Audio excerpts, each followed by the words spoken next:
This is the Christmas Movie Screenwriter Podcast, episode number 34. Hello and welcome to the Christmas Movie Screenwriter Podcast. I'm your host, Karen McCann. The Christmas Movie Screenwriter is a podcast about writing, producing, selling, and directing Christmas movies. You can find a transcript, show notes, and an action checklist on my website. Just go to www.christmasmoviescreenwriter.com and look for this episode, which is number 34. A quick few words about what I'm working on. Screenwriting wise, I am pitching a female-led thriller today. And on the novel side, I'm considering writing book 2 of my series on a subscription format, something like Wattpad or Ream, so I can get beta readers' feedback every week as I write the novel. I'll let you know if this goes forward. And here is the main segment. A self-proclaimed 80s film nerd with a penchant for comedy, drama, and thrillers, award-winning international filmmaker Jason Bourque has written, directed, and produced a combined portfolio of over 80 features, television movies, series episodes, and documentaries. A prolific screenwriter, Jason has written over 30 produced scripts and has several high-profile projects slated for 2025, including the recently wrapped horror Night Comes, starring Daphne Keane, Deadpool, and Wolverine. Jason served as writer, 2 episodes, on the high-octane thriller series Insomnia on Amazon Prime. Jason's theatrical feature, Black Fly, as writer-director, premiered at VIFF and received nominations for Best Canadian Film, as well as 10 Leo Award nominations. Jason's award-winning theatrical feature, Drone, is an indie success story starring Emmy Award winner Sean Bean. It was released theatrically in the US and was number 1 indie and number 2 thriller on iTunes. Recent director releases include Hallmark's Game of Love, 2024 Leo Award for Best Director, and A World Record Christmas, 2024 Christopher Award for the highest values of the human spirit. Recent sci-fi releases include 2 episodes of the award-winning Medina, 34 Telly Awards shot in Qatar. Well, Jason, welcome to the Christmas Movie Screenwriter Podcast today. Oh, thanks, Karen. Thanks for having me on. Yeah, exciting. I love doing podcasts, by the way. Oh, good, good. I'm an open book. Plus, I mentor a lot. I love working with people and sharing my stories, my experiences. So, hey, anytime. Excellent. Well, we are going to today talk about Christmas movies. So, can you describe your process of collaborating with screenwriters to bring Christmas stories to life? What do you look for in a script? Oh, it's interesting. I find lately also with Hallmark, I look for things that are outside the norm. So I think a lot of people think they understand what the Hallmark script is, and I feel when I read scripts that are going to be Hallmark, I look for things that are very personable, very much a family dynamic, but very unique. I do like Hallmark scripts that are outside the box. When I say that, I like it if it's subversive or it has a twist somehow that subverts the, in quotes, tropes or cliches of the Hallmark movie. So I had that opportunity. If you ever saw A World Record Christmas, that one totally subverts it. Have you seen? Not yet. Yeah, that's a good example of what I look for in a Hallmark. What did it subvert? Well, it's not a traditional not traditional leads. I would say the lead is actually a 14-year-old boy who's autistic. He's on the spectrum, and it's a true story. Oh my. And it's also a story, a BC story. I'm in British Columbia, and it was a boy. He's now 15 or 16. So his superpower being autistic is that he has an amazing ability to focus. So what he does is that he can take one Jenga block and he can build 1,600 Jenga blocks on top of a single block. And he's actually broken the Guinness World Record multiple times. So for me, that was beautiful. And Nikki DeLoach played the mom. And the relationship with the parents isn't what you expected. They're sort of putting all their time into their son. So it's a situation where when they talk about going out on a date, They're like, they're on the couch, they're completely tired. It's like, do we really got to put the time in on going out on a date and doing my hair and the makeup and, all this stuff that's so real. So I think the relationship with the parents and also dealing with and we had to cast a boy who was on the spectrum. All of that made it very special for me. Oh, neat. Of But course. that was the script. I read it and I'm like, yes, this is the best Hallmark script I've ever read. Oh, that's So great. yeah, Wow, that really is outside the box. So kudos to you and yeah, kudos to the writer. yeah, Now it the was. Oh, go ahead. no, you go ahead. Oh, I was going to say the other scripts that I've come across usually have structurally, I like it if it's a little different. If it's not getting from point A to point B. I did one called A Holiday Story that has a parallel plot line throughout. So I like scripts that structurally they kind of play with it. I don't know if you ever saw that one. It was another movie with Nikki DeLoach. Hmm. And what set it apart from the other scripts was that it's a young couple. They're going to meet the parents of the girl. The young couple gets separated, and the boyfriend is left alone to meet the parents for the first time. And That's a good one. he's been warned not to ask how they met, kind of like how I met your mother type of a setup. And in doing so, they tell a story, and that story is a complete parallel plot line from 10 Okay. years ago to the young couple because they're going through their own thing as well. So Okay. again, structurally was unique, and I felt again it kind of subverted the usual expectations. I like that. I like the parallel plot line.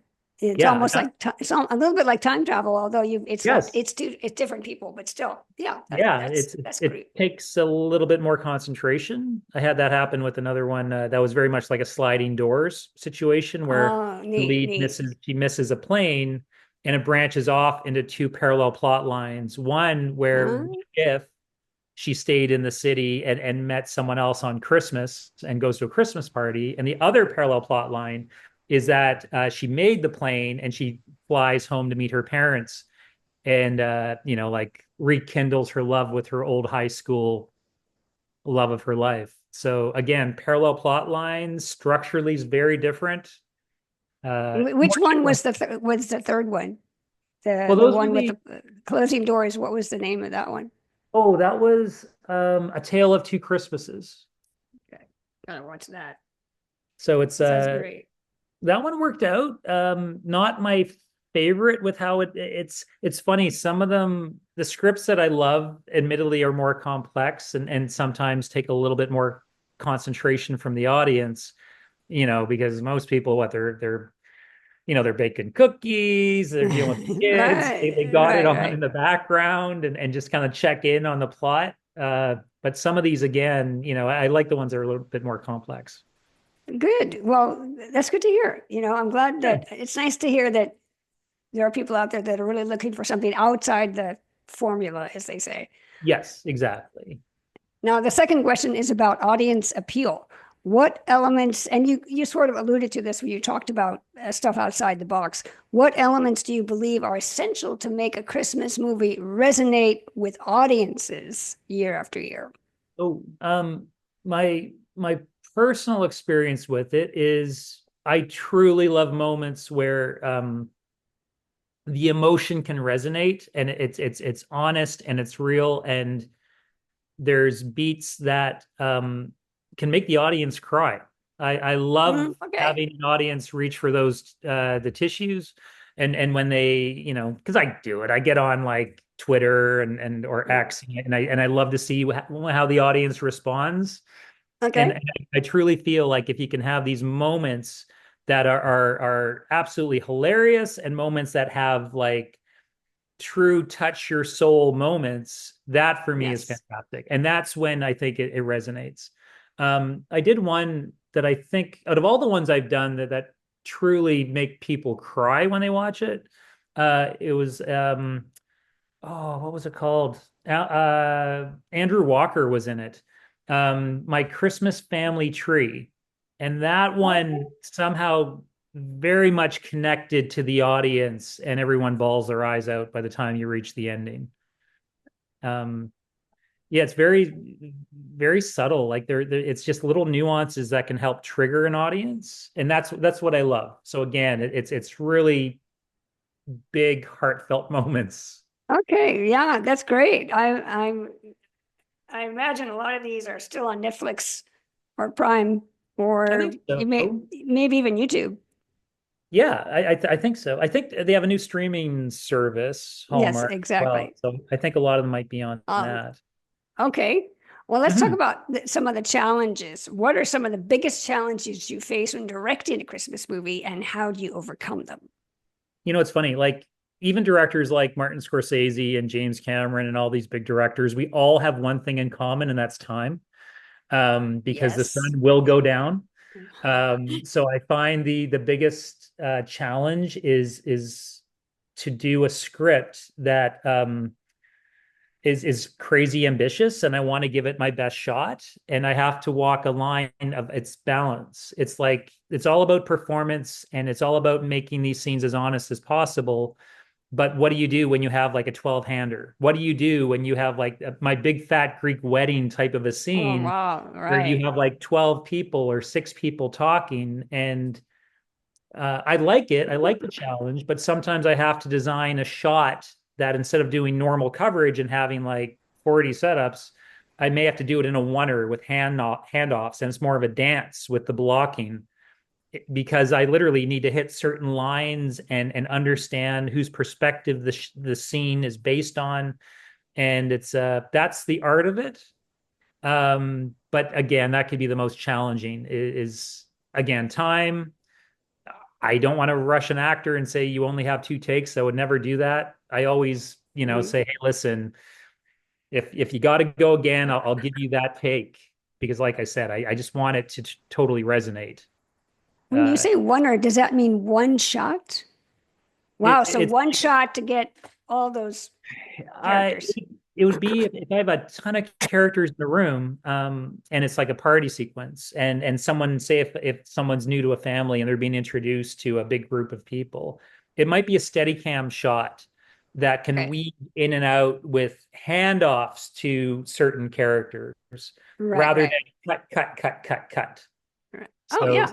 that type of a oneer, it's again, Okay. my background's like film history.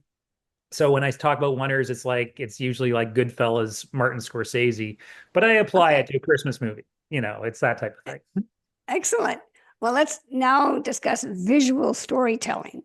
How do you use visuals to enhance the magic and emotion of a Christmas movie? Um, well, what I love to do, and I find a lot of directors admittedly sometimes don't do it a lot, is work out a very specific visual style. Okay. And I worked that out with the director of photography. So it might be not what you would expect. Like to give you an example, I did one with Tamara Mowry. Sorry, some of these titles, I know they sound somewhat similar. That one will come to me. But what we did, the situation is that she's a single mom and she's a real estate agent. So she doesn't have her footing, and her nemesis is basically like the ultimate Karen type of a mom who's very controlling. She runs the local Girl Guides, kind of like the Uh, military. uh, So what we okay. did, what it means though is Tamara Mowry shot handheld, a little bit of a floating aspect to her character for all her close-ups. And then her nemesis is rock solid, dead Uh, center of the frame, like you're watching like like a wide angle up uh, close. uh, okay. And Okay. that's her style. So you have someone who's rock solid and through the cinematic language, someone who's slightly off kilter, and in the end of the Okay. movie, the her nemesis loses it and finally has a breakdown, and then we switch. And then for the Oh. ending, the villain is kind of floaty, and there's Tamara who's now figured things out, and she's rock solid. So, Oh, so very you can good. apply certain lenses and you can apply certain shot design to specific characters. And that's my own take on it. I want every shot to visually say something. and to link it to the character. So everything's being motivated rather than, in quotes, like hosing it down. For me, that's not art. So it's very specific. We did the same thing with when I mentioned we did the show with the boy who had autism.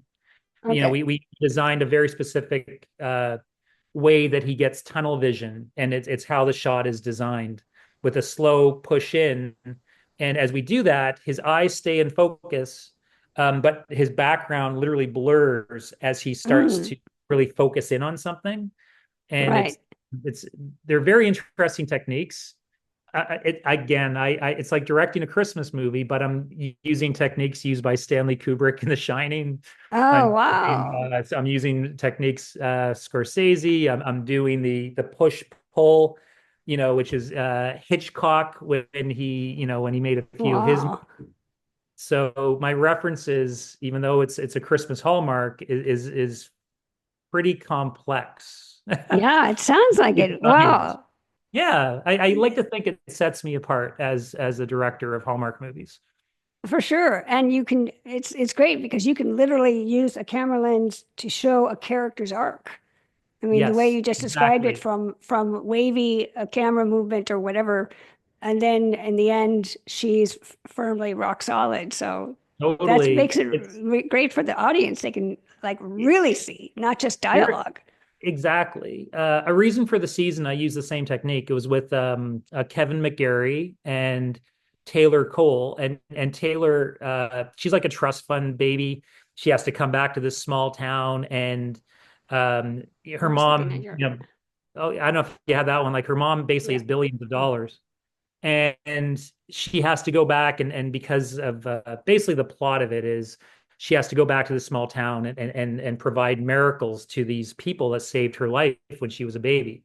Now, because she's making connections and because her arc is so specific, all her shots are clean shots. So in the sense that there's no over the shoulders, there's Oh, no called dirty shots until she starts to huh, connect with everyone, and then it becomes layered great.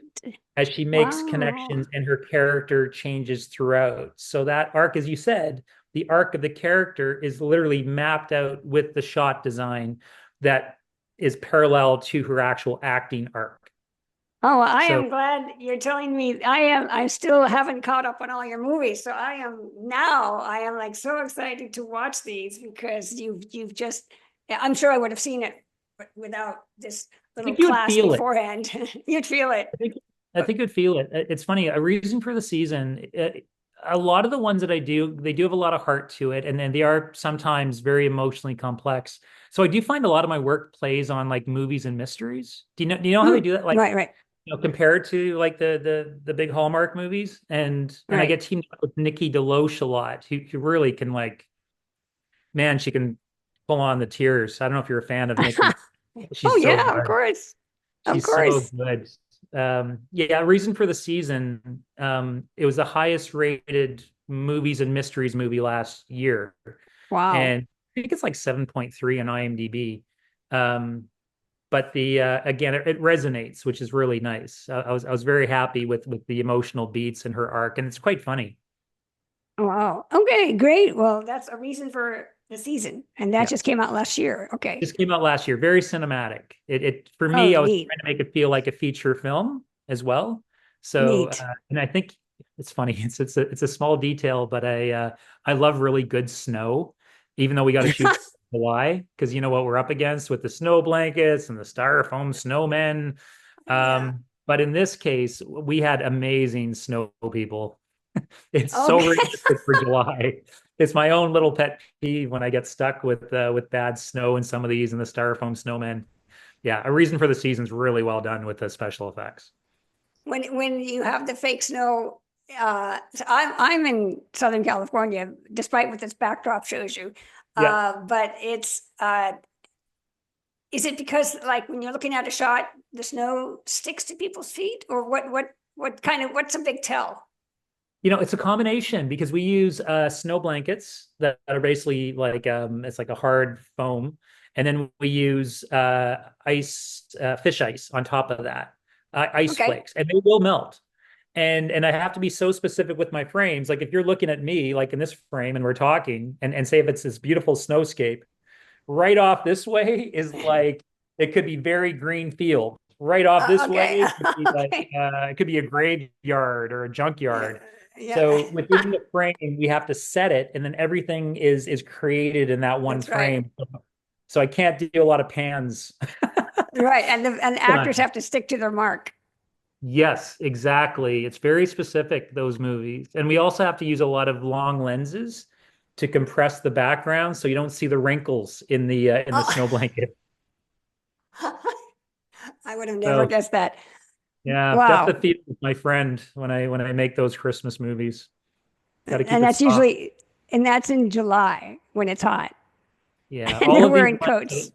it's crazy. All three of the ones I directed last year were all done in all back to back. It was like June, July, August.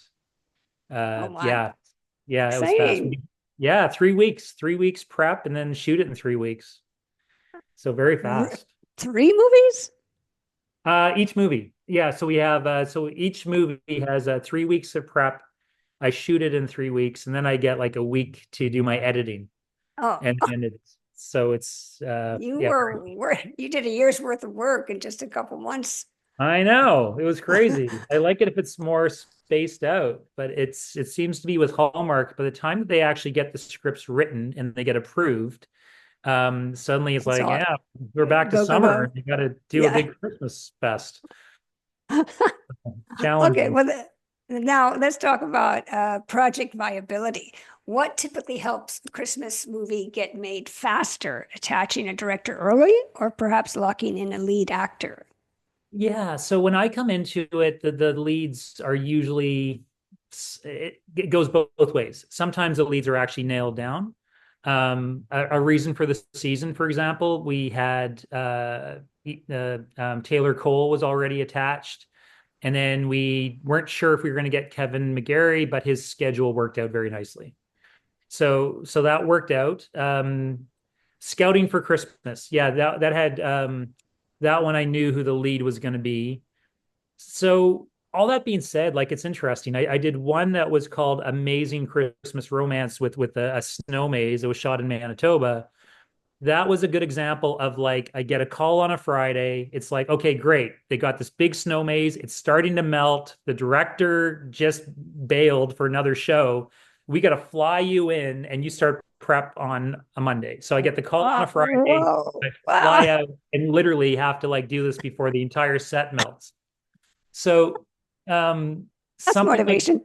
ugh, yeah, we did the same thing with we had one that I did yeah, we had to shoot in October and it was like a white water romance.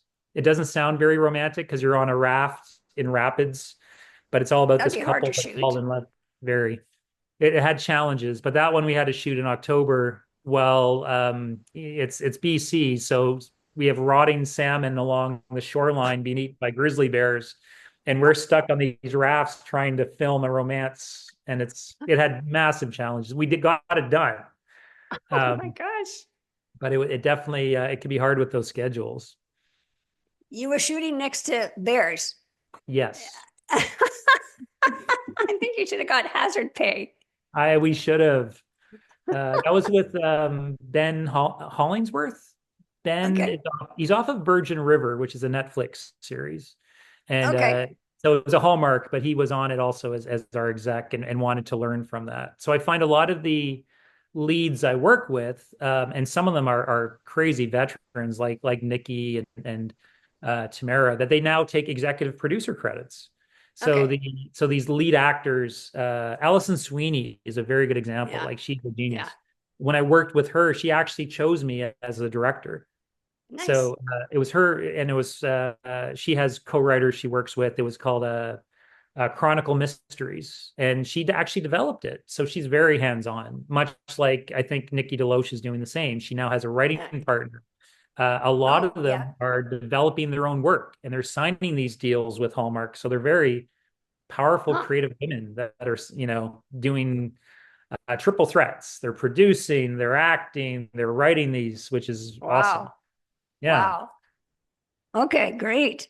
Well, the next question is about tax incentives and hiring.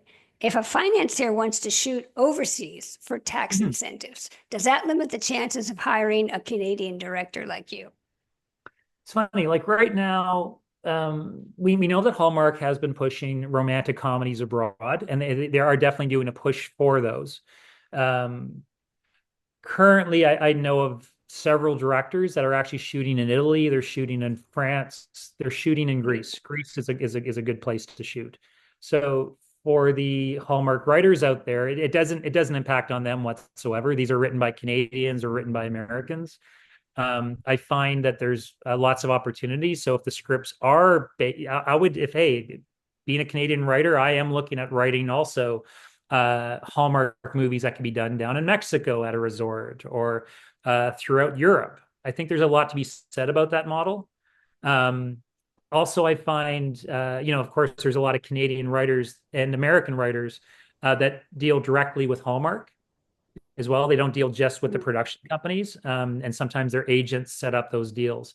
So even though we're doing, like, say, for example, Canadian service production, or it's a co-production with Ireland and Canada, or with Scotland and Canada, those Canadian writers um, are still, again, getting paid in Canadian dollars and still keeping quite busy.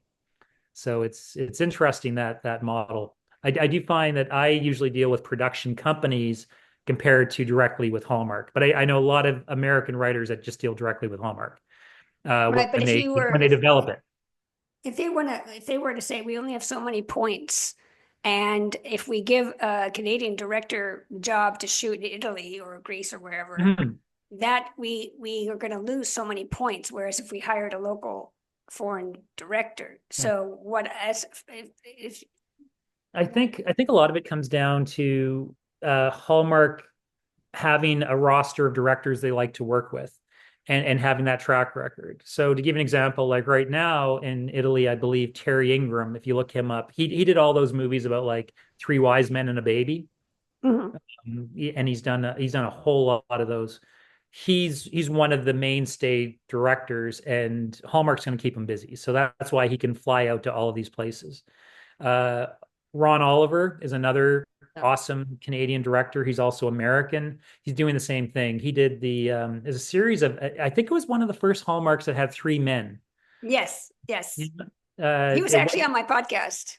oh, Ron Oliver was. Yeah, yeah, yeah, Yeah, yeah. You know what I'm yeah, talking about. Like yeah, Ron, exactly, exactly. crazy talented. He is one of the mainstays. Like he's the king of Hallmark. He's so awesome at directing these. And he's been through Europe, and they he shot in like three different countries. Yeah, yeah. Sure. So it's so yeah, I don't think it impacts at all. I think Canadian Okay, directors can we're being shipped all over the place right okay. now. Nice, Yeah. nice. That's good. I think there's more of a limit for the writer because some of these co-production deals, it's like, oh, well, then we have to shave the points somewhere else if you bring in an American writer. Yeah. I find maybe it impacts sometimes maybe on the co-pros I haven't done any of. I've only done those as indie features. So I've seen where all the post production is done in, say, the UK, or all the post production is done in Ireland, for Hmm, example, and in which case they get their points because of the composer, because of the editor. right. There's a certain amount that they can kind of work in that way of that tax credit point system. Okay. Now Mhm. let's talk about advice to your younger self. What advice would you give your younger self? Would you do anything differently? Totally. Okay, let's hear Um, it. when I was when I first started, I had scripts that I developed, and I pulled a Rocky where it's like Stallone. It's like, I'm not going to sell this script to anybody. This is my baby. I'm going to star in it. I'm going to produce it. I'm going to do everything. For me, Okay. yeah. But I was in a situation where I kind of thought the same thing. And what I should have done, because this company wanted the script, but they didn't want me to direct it. Oh, And but the point is, like, as a creative, I got so many stories inside me, so much that I want to tell. I should have been like, okay, great, this is an awesome opportunity to develop the relationship. I should have just let it go. And right. ultimately, that script never got made, and it probably never will get made. So it was a lesson that I think you got to think big picture to my younger self. To anyone out there, it's like if you have an opportunity in today's market, I find sometimes it's a miracle to get these things made.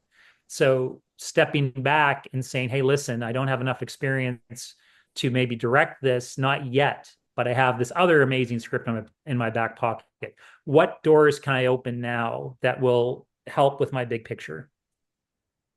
Well, let me, if I may ask, if in situations like that, do production companies, like the director says, here's my script, but I want to direct it, and then the production company says, no, we want to go with someone else. Do you Yep. have the opportunity to say, okay, or did they just say, we want someone else, goodbye? Each relationship's different. I've been in some situations where I step back expecting that the director would be chosen because of honestly, like being blunt about it. Like I've written stories that have like, say it stars teenage girls, and it's like, and bullying, and as a male director, it's like, yeah, I Mm, could direct that, mm, but let's take a look at this from a female perspective and yeah, yeah, understanding yeah, that this better suits possibly a female director. So again, each one's sort of different from that end, and why the production company would make that decision. right, Yeah. right. So everyone has different mandates as well with that type of thing. So anyway, so yeah, it's quite interesting. So I have been in situations where I also, as a producer, because I also produce, I feel that, and I work with a lot of first-time directors. So I work as a creative producer. I work to support the vision of other directors. I have no ego with any of that. So it's easy for me to write a script and step back from it and say, hey, listen, I'm going to support this person. And I that's Hmm, my philosophy. I nice. truly believe it comes around. And that's just the way I am, as how I was brought up. So Good, good, yeah, good on you. Good, good to hear it. Now, to wrap up, would you like to share any links or social media details so our audience can keep track of your work? oh yeah. I am on Instagram. It's Jason Bourque one. I'm on X as well as Jason Bourque one, Bourque one. Um, and yeah, and I'm on Facebook as Okay. well. Yeah, like I said, I'm an open book, and I love to answer questions, and I do that through LinkedIn once in a while. I teach once in a while. I do weekend workshops with up and Oh, coming actors wow. and directors and writers. I like to keep it Actors, deep. writers, and actors, directors, and writers? Yeah, I can handle all three. Okay. And honestly, a lot of the actors out there that are trying to break in, it's sort of like what I did, where I've written scripts and used that as a way into directing. I think a lot of actors, instead of waiting by their phones, I try to empower them to just get out there, gather your friends together, and make something, shoot something on weekends. You got to show off your talent, and as we all know, it could be the tip of the iceberg with that guy that has that, or girl that has a one line of dialogue, handing out Right, a coffee or whatever. And it's like, no, they're right. brilliant. They just need someone to give them an opportunity. And you got to make those opportunities yourself. I think I Exactly. truly believe that. You're exactly right. Wow. Well, Jason, thank you so much for sharing your knowledge and your experience. Thank you for coming on the Christmas Movie Screenwriter podcast today. No, thank you. Yeah, thoroughly enjoyed that. And now for my action checklist, I have 4 items for your action checklist from my interview with Jason. Number 1, spark unique script ideas. Innovate boldly. Brainstorm twists that subvert norms. For example, a 14-year-old autistic boy breaking a world record with Jenga blocks is the kind of out of the box thinking that will get you noticed. Also, experiment with structure. Play with parallel plot lines. Look at films like Our Holiday Story and A Tale of Two Christmases for inspiration. Number 2, craft deep emotional appeal. Honest storytelling. Identify moments that generally move audiences. Aim for scenes that evoke heartfelt emotions. Analyze success. For example, study films like My Favorite Christmas Tree to see how raw, touching moments make viewers cry. This is a big plus.